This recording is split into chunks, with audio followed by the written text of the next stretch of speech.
Now, this is a piece of advice that if you listen to it and you trust me, you're going to have a huge advantage in a hot real estate market when it comes to buying a house.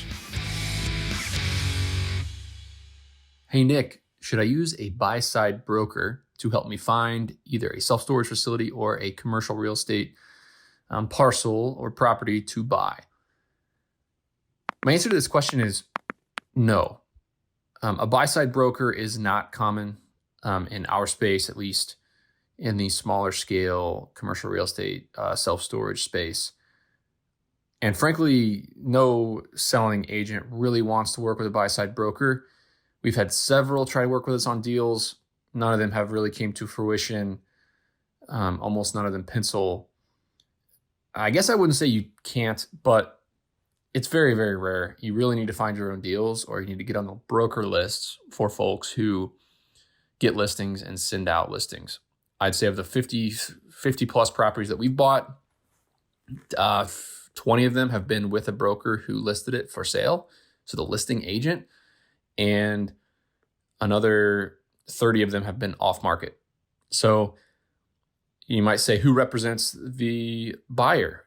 You know, the agent playing dual agent, who represents the buyer? In commercial real estate, it's the attorney.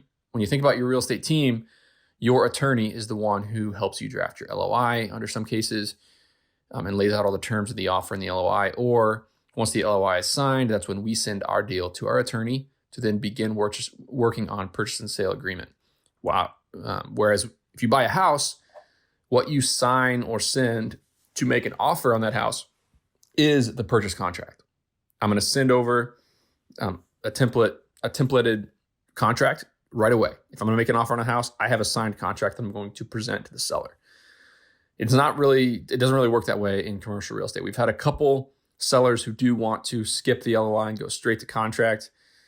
We've obliged in the past, but almost always there's a letter of intent, which is a 1 to 3 page document which lays out the terms of the deal: escrow deposit, due diligence, financing contingency, to what loan amount, what's going with the sale, and a timeline. Those are the main aspects of an LOI. Once you have that LOI, both parties sign it, and that's when you get the attorneys together to then work on the purchase and sale agreement. So it takes anywhere from 7 to 10 days to a month between the signing of the LOI to actually getting under contract. So we can actually get a lot of DD done in that period.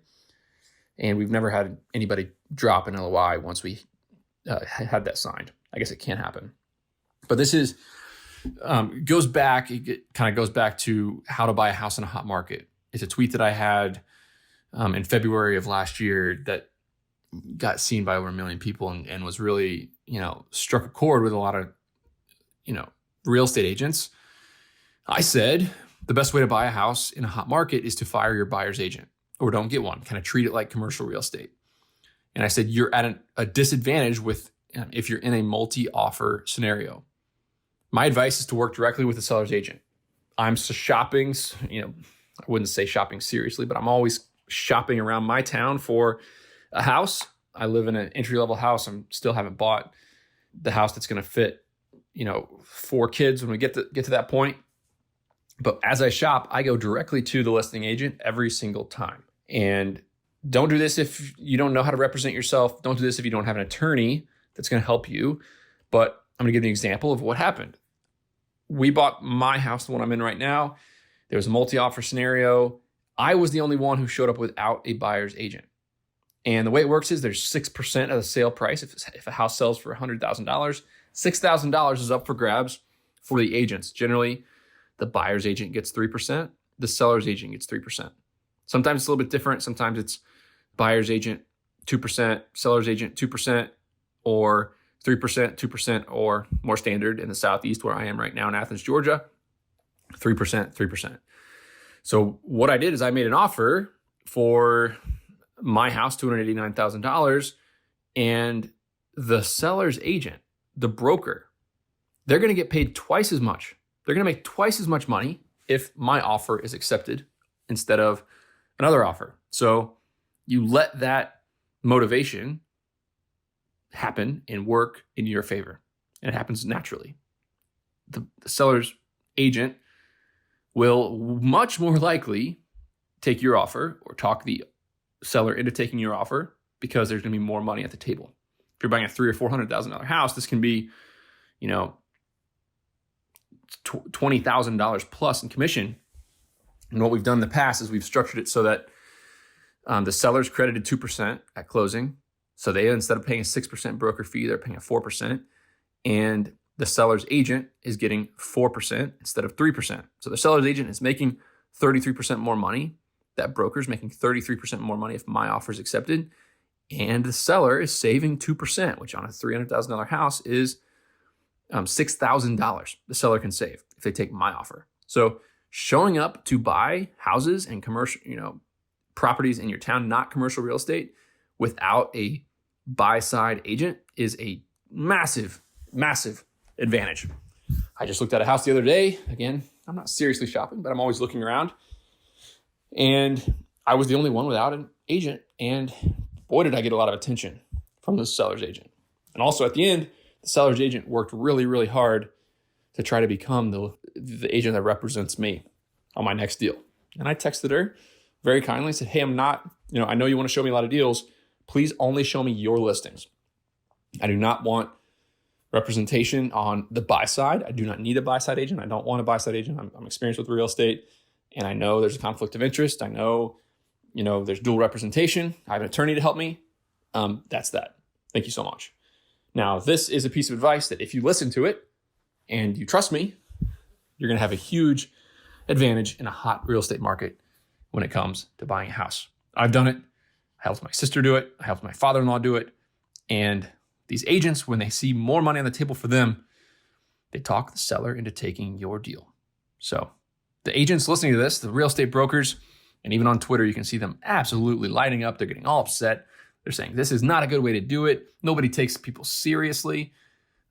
Okay, they're taking me seriously.